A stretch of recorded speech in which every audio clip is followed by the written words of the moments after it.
Ito na guys, napalambot na natin ang pata. Papasarapin natin guys. Ayun yung sauce niya.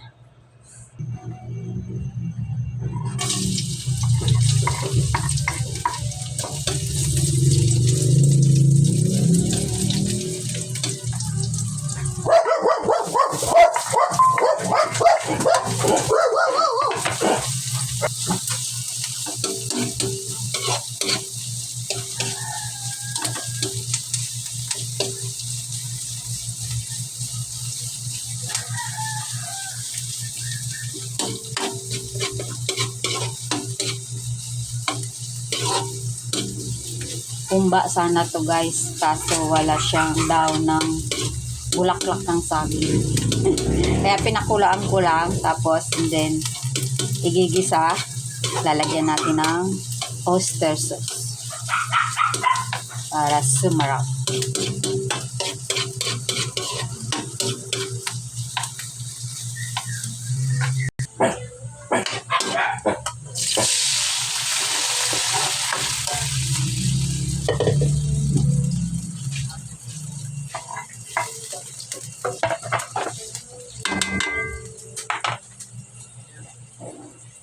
Lagyan natin guys oyster sauce para sumarap ang sauce.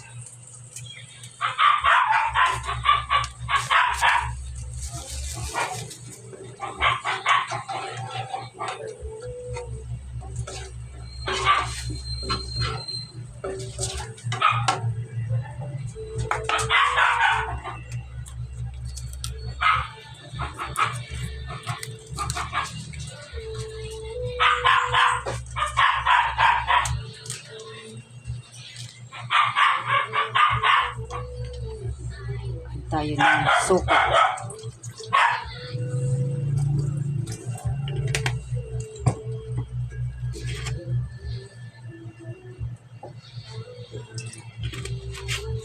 Hindi ko na siya lalagyan guys ng sangkap kasi sangkap na tong ating pinakuluan na pata.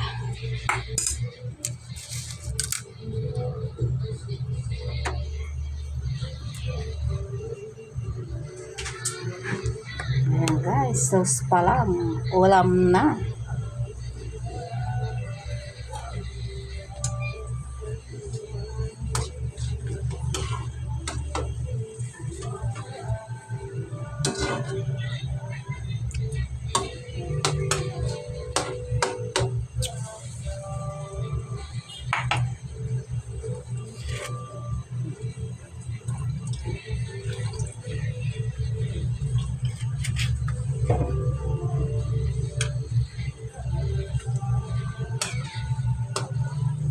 Lagay na natin itong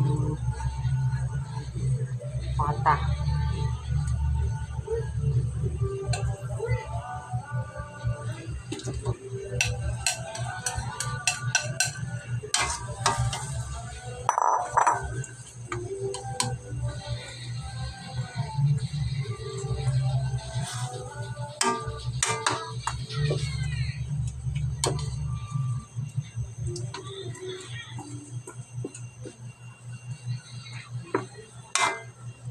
Simpleng loto sa patak, pero masarap. Ayan, oh. Natatakam na ba kayo guys? Ako ay natatakam na. Mapapakain na naman si Manay Bicolani ng kanin.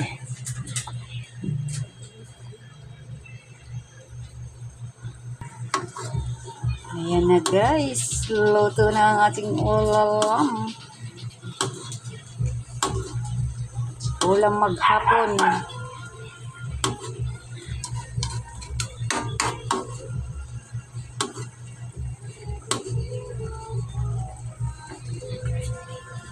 Ayan, okay na ang ulam namin guys. Kayo okay na rin ba ang mga ulam nyo? Luto na, ready to eat na. Bye-bye guys. Thank you for watching. See you my next video. Like, follow, and share, and subscribe naman po. Maraming salamat. Ang inyong lingkod na si Manay Bicolani na Oragon na magayong gayon na tubong Bicol. Bye-bye!